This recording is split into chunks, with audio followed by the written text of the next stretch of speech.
Hello everyone, welcome to Assam Easy Classroom and myself Ankur. So today in this video we'll discuss about the present continuous tense. তো আজি আমি এইটো ভিডিঅ'ত তোমালোকক present continuous টেন্সৰ বিষয়ে অলপ বুজাবলৈ যত্ন কৰিম। তো তোমালোকৰ ইয়াৰ আগত দুটা ভিডিঅ' পাবা, মানে ইয়াৰ আগত দুটা ভিডিঅ' আমি আপলোড কৰিছিলোঁ। তো সেই দুটা ভিডিঅ'ত তোমালোকক মই টেন্সৰ এটা ইন্ট্ৰডাকশ্যন আৰু চিম্পল প্ৰেজেণ্ট টেন্সৰ বিষয়ে এটা আইডিয়া দিবলৈ ট্ৰাই কৰিছিলোঁ। তো যদিহে তোমালোকে সেই ভিডিঅ'কেইটা চোৱা নাই এবাৰ চাই ল'বা, আশা কৰিছোঁ তোমালোকৰ হেল্পফুল হ'ব। আৰু এই ভিডিঅ'টোৰ ডেছক্ৰিপশ্যনত সেই ভিডিঅ'কেইটাৰ লিংক দিয়া আছে, গতিকে তোমালোকে চাই ল'বা। আৰু সেইকেইটা চাই ল'লে প্ৰেজেণ্ট কণ্টিনিউৱাছ টেন্সটো আৰু ভালকৈ বুজি পাবলৈ ভাল হ'ব। কাৰণ আগৰ যিটো টেন্সৰ ভিডিঅ' আছিলে, যিটো ইন্ট্ৰডাকশ্যন ভিডিঅ'টো আছিলে, সেই ভিডিঅ'টোত মই পাৰ্চন আৰু ষ্ট্ৰাকচাৰ দেন ভাৰ্ব ফৰ্ম সেইবিলাকৰ বিষয়ে মই এটা থুলমূল ধাৰণা দিবলৈ ট্ৰাই কৰিছিলোঁ। গতিকে সেইবিলাক যদি ভালকৈ আয়ত্ব কৰিব নোৱাৰা, প্ৰেজেণ্ট কণ্টিনিউৱাছ টেন্স বা ইয়াৰ পাছৰ টেন্সবিলাকো তোমালোকে বুজি পোৱাত অসুবিধা হ'ব পাৰে।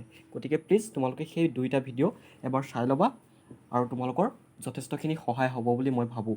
আৰু এইটো ভিডিঅ'ৰ ডেছক্ৰিপশ্যনতে লিংক দিয়া আছে। চ' আজি আমি কি ডিছকাছ কৰিম? Present continuous tense. So' first of all we need to know' actually what is present continuous tense. তো আমি কি জানিব লাগিব প্ৰথমতে, যে what is present continuous tense, আচলতে প্ৰেজেণ্ট কণ্টিনিউৱাছ টেন্স কি হয়। আৰু মই এইখিনিতে তোমালোকক কৈ থৈছোঁ যে প্ৰেজেণ্ট কণ্টিনিউৱাছ টেন্স যিটো আছে আমাৰ, সেই প্ৰেজেণ্ট কণ্টিনিউৱাছ টেন্সক আৰু প্ৰেজেণ্ট প্ৰগ্ৰেছিভ টেন্স বুলিও কোৱা হয় হা। তো present continuous tense is use to express actions happening নাও। যিটো একশ্যন বা যিটো কাৰ্য বা কোনো এটা কাম যদি বৰ্তমান সময়ত একেৰাহে চলি থাকে বা হৈ থাকে, সেইটো বুজাবলৈ কি লিখা হয়?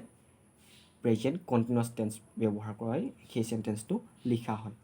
যে ইয়াতে মই লিখি দিছোঁ, চোৱা, বৰ্তমান কালত কোনো এটা কাম একেৰাহে চলি থকা বুজাবলৈ প্ৰেজেণ্ট কণ্টিনিউৱাছ টেন্স ব্যৱহাৰ কৰা হয় হা।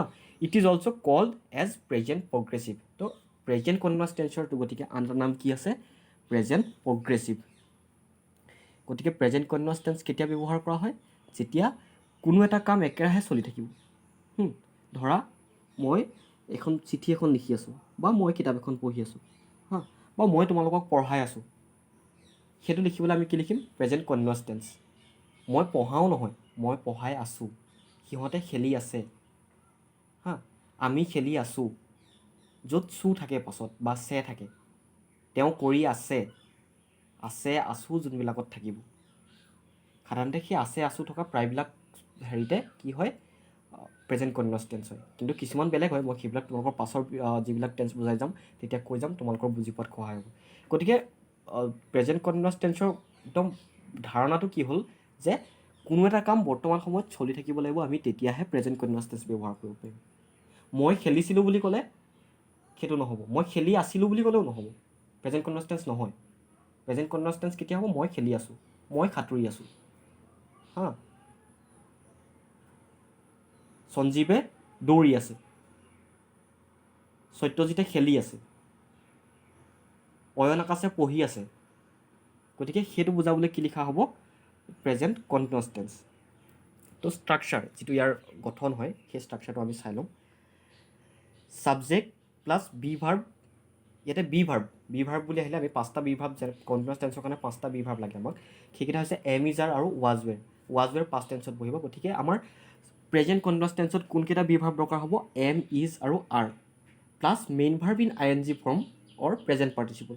তো মেইন ভাৰ্বৰ লগত যেতিয়া আই এন জি লিখা হয়, play plus I N G, playing হ'ল, আৰু সেইটোক যেতিয়া মেইন ভাৰ্বটোৰ লগত আই এন জি লিখা হ'ব, সেইটোক প্ৰেজেণ্ট পাৰ্টিচিপল বুলি কোৱা হ'ব হা, প্লাছ এক্সটেনশ্যন। আৰু চেণ্টেন্সটো বহাবৰ কাৰণে যিখিনি আমি লিখিম সেইখিনি হ'ব। ছাবজেক্ট বি ভাৰ্ব কি থাকিব? Subject plus be verb am, is, are. Am, is, are কাৰ কাৰ লগত বহিব মই পাছত লাহে লাহে তোমাক বুজাই দেখাই আছোঁ।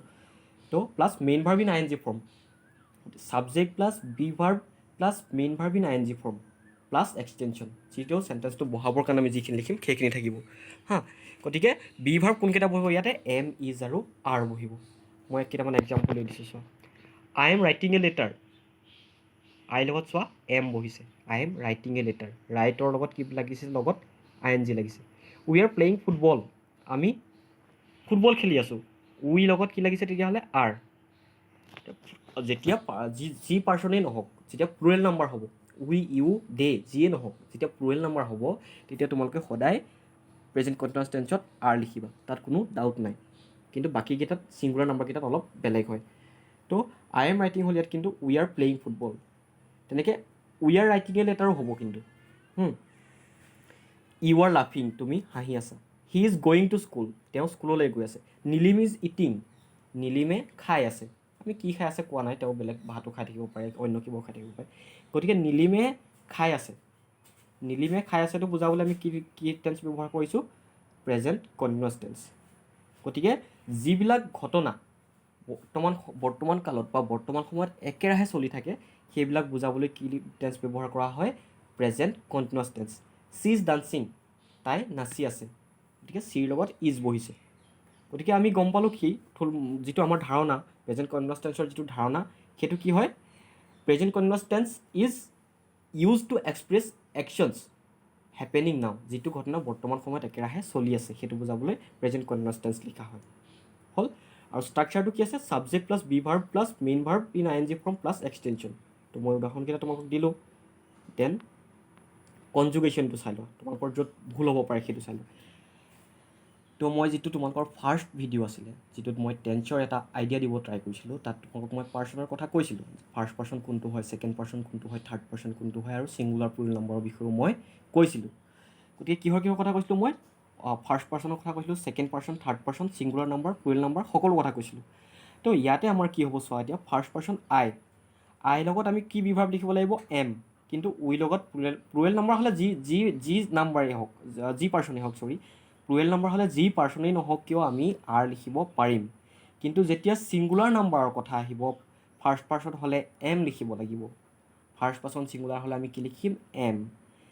ছেকেণ্ড পাৰ্চন ছিংগুলাৰ নাম্বাৰ হ'লে আৰ, ছেকেণ্ড পাৰ্চন প্লুৰেল নাম্বাৰটো আৰেই হ'ব। গতিকে ছেকেণ্ড পাৰ্চনৰ কোনো পৰিৱৰ্তন নহয়, ইউ আৰ হ'ব, আই হ'লে এম হ'ব। হি চি ইট, যিটো থাৰ্ড পাৰ্চন ছিংগুলাৰ নাম্বাৰ থাকে, থাৰ্ড পাৰ্চন ছিংগুলাৰ নাম্বাৰত কি লাগিব? ইজ। গতিকে আমি গম পালোঁ কি যে ফাৰ্ষ্ট পাৰ্চনৰ লগত এম বহে বি ভাৰ্ব, ছেকেণ্ড পাৰ্চনৰ লগত আৰ বহে ছিংগুলাৰ নাম্বাৰ হ'লে, থাৰ্ড পাৰ্চনৰ লগত ইজ বহে ছিংগুলাৰ নাম্বাৰ হ'লে, প্লুৰেল নাম্বাৰ হ'লে সকলোৰে লগত আৰ বহে। গতিকে সেই কনজুগেশ্যনটো তোমালোকে খুব ভালদৰে এবাৰ চাই ল'বা। দেন চোৱা, ভৱিষ্যতৰ কোনো কাম, যিটো কাম ফিউচাৰত হ'ব। কৰ্তাৰ ইচ্ছা, কোনোবা মানুহ এজনৰ কামটো কৰাৰ ইচ্ছাটো বুজাবলৈ, বা সম্ভাৱনা বুজাবলৈও গয়িংটো ব্যৱহাৰ কৰি প্ৰেজেণ্ট কণ্টিনিউৱাছ টেন্স ব্যৱহাৰ কৰা হয়। এইটো চোৱা, গতিকে ভৱিষ্যতে হ'ব লগা কাম এটাও কিন্তু আমি প্ৰেজেণ্ট কণ্টিনিউৱাছ টেন্সত লিখিব পাৰোঁ। গম পালা? ভৱিষ্যতে যেতিয়া কোনো এটা কাম হ'ব বা ভৱিষ্যতৰ কোনো কাম, কৰ্তাৰ ইচ্ছা বা সম্ভাৱনা, সেইকেইটা বুজাবলৈ আমি গয়িংটোৰ ব্যৱহাৰ কৰি প্ৰেজেণ্ট কণ্টিনিউৱাছ টেন্সত ফিউচাৰ টেন্সৰ বাক্য এটা প্ৰেজেণ্ট কণ্টিনিউৱাছ টেন্সত লিখিব পাৰোঁ। কি ব্যৱহাৰ কৰি? গয়িংটো লিখি। যে he is going two write a letter, সেইটো ফিউচাৰৰ কথা, যে হি উইল ৰাইট এ লেটাৰ। গতিকে তেওঁ চিঠি এখন লিখিব, সেইটো বুজাবলৈ আমি কি আনিছোঁ ইয়াতে? Going to. গতিকে গয়িং টু আনি আমি যে ফিউচাৰ টেন্সৰ চেণ্টেন্স এটাও প্ৰেজেণ্ট কণ্টিনিউৱাছ টেন্সত লিখিব পাৰোঁ। Shatarupa is going to tell you a story, যে শতৰূপাই তোমাক এটা ষ্টৰী ক'ব। শতৰূপা উইল টেল ইউ এ ষ্টৰীটো আমি কি কৈছোঁ? যে Shatarupa is going to tell you a story. তেনেকৈ it is going to rain, আমি গয়িংটো আটাইকেইটাতে চোৱা, গয়িংটো আনিছোঁ কাৰণে আমি সেইটো ফিউচাৰ টেন্সৰ বাক্যটো আমি প্ৰেজেণ্ট কণ্টিনিউৱাছ টেন্সত লিখিব পাৰিছোঁ। হ'ল। আৰু এটা কথা তোমালোকে মনত ৰাখিবলগীয়া কথা চাই ল'বা, some verb are not used in present continuous form and these verb can be called non-progressive verb. For instances, want, feel, hate, doubt, love, like, etc. তো some verb are not used in present continuous form. কিছুমান শব্দ আছে, কিছুমান ইংৰাজীত word আছে, যে ইংৰাজী ভাষাত কিছুমান ৱৰ্ড আছে যিবিলাকৰ প্ৰেজেণ্ট কণ্টিনিউৱাছ ফৰ্ম নহয়, আৰু সেইবিলাকক কি বুলি কোৱা হয়? নন প্ৰগ্ৰেছিভ ভাৰ্ব বুলি কোৱা হয়। গতিকে যেতিয়া নন প্ৰগ্ৰেছিভ ভাৰ্বৰ কথা আহিব, নন প্ৰগ্ৰেছিভ ভাৰ্বৰ কথা আহিলে কি হ'ব? কেতিয়াও আমি সেইটো প্ৰেজেণ্ট কণ্টিনিউৱাছত লিখিব নোৱাৰোঁ। ধৰা want, feel, hate, doubt, like, লাভ। ৱান্টিং কেতিয়াও লিখিব নোৱাৰোঁ, হেটিং লিখিব নোৱাৰোঁ, ডাউটিং লিখিব নোৱাৰোঁ। গতিকে মই এটা এক্সাম্পল দিছোঁ চোৱা, হি ইজ ৱান্টিং এ মোবাইল, তেওঁ এটা মোবাইল বিচাৰি আছে। তেওঁ এটা মোবাইল বিচাৰি আছে, তো আমি প্ৰেজেণ্ট কণ্টিনিউৱাছ টেন্সত লিখিলে সেইটো ভুল হ'ব। আমি সেইটো লিখিব লাগিব চিম্পুল প্ৰেজেণ্ট টেন্সত। আগতে যে কৈছিলোঁ মই, subject plus main verb plus object. তো হি ৱান্টছ এ মোবাইল বুলি লিখিব লাগিব, wants a mobile. He is wanting a mobile নহয় হা, হি ইজ ডাউটিং ইউ নহয়, হি ডাউটছ ইউ। গম পালা? গতিকে যে নন প্ৰগ্ৰেছিভ ভাৰ্ব, গতিকে এইকেইটা want, feel, hate, doubt, like, লাভ এটচেট্ৰা বুলিছোঁ মই, আৰু কিছুমান ৱৰ্ড আছে হা। গতিকে সেইকেইটাত আমি যেতিয়া যিবিলাক নন প্ৰগ্ৰেছিভ হয় সেইকেইটা আমি কণ্টিনিউৱাছ কৰি লিখিব নোৱাৰোঁ, আৰু কৰিলে আমাৰ কি হ'ব, ভুল হ'ব। হি ইজ ৱান্টিং এ মোবাইল নহয়, এইটো ইনকাৰেক্ট বুলি মই লিখি দিছোঁ চোৱা, কি হ'ব, হি ৱান্টছ এ মোবাইল। তো প্ৰেজেণ্ট কণ্টিনিউৱাছ টেন্সটো হ'ল সেইটো। আশা কৰিছোঁ তোমালোকৰ বুজি পোৱাত সহায় হ'ব চাগে।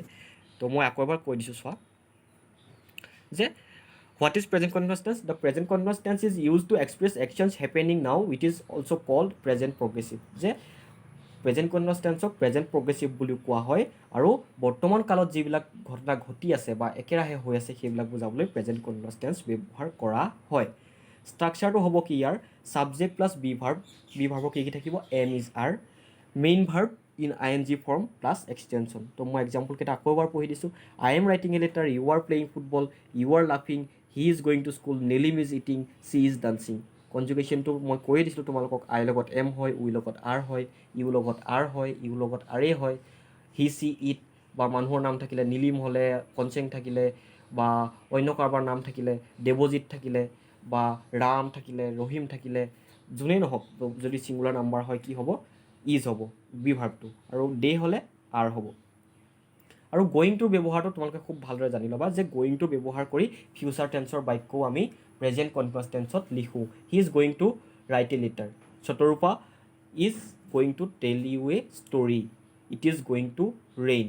গতিকে সেইবিলাক চেণ্টেন্স, যিবিলাক চেণ্টেন্স ফিউচাৰ টেন্সৰ চেণ্টেন্স, যে he is going to write a letter means he will write a letter. গতিকে হি উইল ৰাইট এ লেটাৰটো আমি ইয়াত যেতিয়া প্ৰেজেণ্ট কণ্টিনিউৱাছ কৰিম কি হ'ব, সেইটো he is going to write a letter. তেনেকৈ Shatarupa will tell you a ষ্টৰিটো কি হ'ব, Shatarupa is going to tell you a story, it is going to rain. তেনেকৈ হা, ইট উইল ৰেইনটো যেনেকৈ ইট উইল ৰেইন যেনেকৈ হ'ব।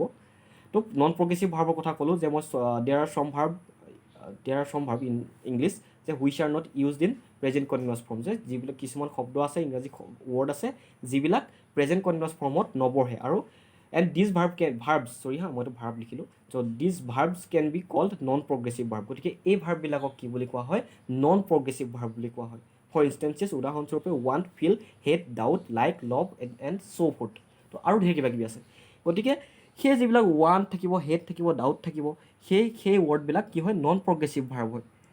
গতিকে সেই যিবিলাক নন প্ৰগ্ৰেছিভ ভাৰ্ব থাকে সেইবিলাকত আমি কণ্টিনিউৱাছ কৰিব নোৱাৰোঁ, সেইটো আমি চিম্পুল প্ৰেজেণ্ট টেন্সতে লিখিব লাগিব।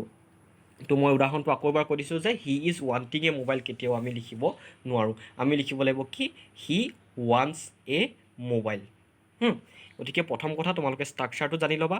দ্বিতীয় কথা, ফিউচাৰ টেন্সৰ বাক্যটো কেনেকৈ গোয়িংটো ব্যৱহাৰ কৰি প্ৰেজেণ্ট কণ্টিনিউৱাছ টেন্সত লিখিব পাৰি সেইটো জানিলা। দেন নন প্ৰগ্ৰেছিভ ভাৰ্ব, যিবিলাক কণ্টিনিউৱাছ যিবিলাক কণ্টিনিউৱাছ প্ৰেজেণ্ট কণ্টিনিউৱাছ ফৰ্মত লিখিব পৰা নাযায়। গতিকে সেই নন প্ৰগ্ৰেছিভ ভাৰ্ববিলাক যিবিলাক থাকে, সেই নন প্ৰগ্ৰেছিভ ভাৰ্ববিলাক থাকিলে আমি চেণ্টেন্সটো কোনটো টেন্সত লিখিব লাগিব, প্ৰেজেণ্ট টেন্সৰে চিম্পুল প্ৰেজেণ্ট টেন্স বুলি যিটো আমি পাইছিলোঁ, য'ত তাৰ ষ্ট্ৰাকচাৰটো আছিলে কি, subject plus verb plus object, আৰু থাৰ্ড পাৰ্চন ছিংগুলাৰ নাম্বাৰ তাতে কি হয়, যে যেতিয়া থাৰ্ড পাৰ্চন ছিংগুলাৰ নাম্বাৰ হ'ব, the third person singular number always takes a S or E S at the end of the verb. গতিকে end of the verb means the main verb. গতিকে main ভাৰ্বটোৰ পাছত যেতিয়া চিম্পুল present tense হ'ব, গতিকে সদায় তাত কি হয়, চিম্পুল প্ৰেজেণ্ট টেন্সত এছ বা ই এছ লাগে। গতিকে আমি যিকেইটা নন প্ৰগ্ৰেছিভ ভাৰ্ব থাকে, সেই নন প্ৰগ্ৰেছিভ ভাৰ্ববিলাক চিম্পুল প্ৰেজেণ্ট টেন্সত লিখিব লাগিব, আৰু থাৰ্ড পাৰ্চন ছিংগুলাৰ নাম্বাৰ হ'লে ইয়াতো এছ বা ই এছ লিখিব লাগিব। তেনেকৈ আমি লিখি দেখুৱাই দিছোঁ তোমালোকক, he wants a mobile. So' this is the overall video'. আশা কৰিছোঁ এইটো তোমালোকৰ সহায়ক হ'ব, ভিডিঅ'টো প্ৰেজেণ্ট কণ্টিনিউৱাছ টেন্স বুজি পাব পাৰিবা। আৰু যদিহে তোমালোকৰ প্ৰেজেণ্ট কণ্টিনিউৱাছ টেন্সক লৈ কিবা ডাউট থাকে, বা টেন্সক লৈ যিকোনো ডাউট থাকে, মই লাহে লাহে তোমালোকৰ ইয়াৰ পাছত প্ৰেজেণ্ট পাৰফেক্ট কণ্টিনিউৱাছ বা তেনেকৈ পাষ্ট লাহে লাহে ষ্টাৰ্ট কৰি গৈ থাকিম। তো যদিহে এই ভিডিঅ'টোত তোমালোকৰ প্ৰেজেণ্ট কণ্টিনিউৱাছ টেন্সৰ যদি কিবা ডাউট থাকে, কিবা প্ৰব্লেম থাকে, কিবা কুৱেৰি থাকে, তোমালোকে প্লিজ কমেণ্ট বক্সত কমেণ্ট কৰিবা। দেন মই ইয়াৰ পাছৰ ভিডিঅ'বিলাকত তোমালোকৰ সেই যিবিলাক সমস্যা থাকি যায়, তোমালোকৰ যিবিলাক নুবুজা থাকি যায়, সেইবিলাক বুজাই দিবলৈ ট্ৰাই কৰিম। চ' থেংক ইউ অল।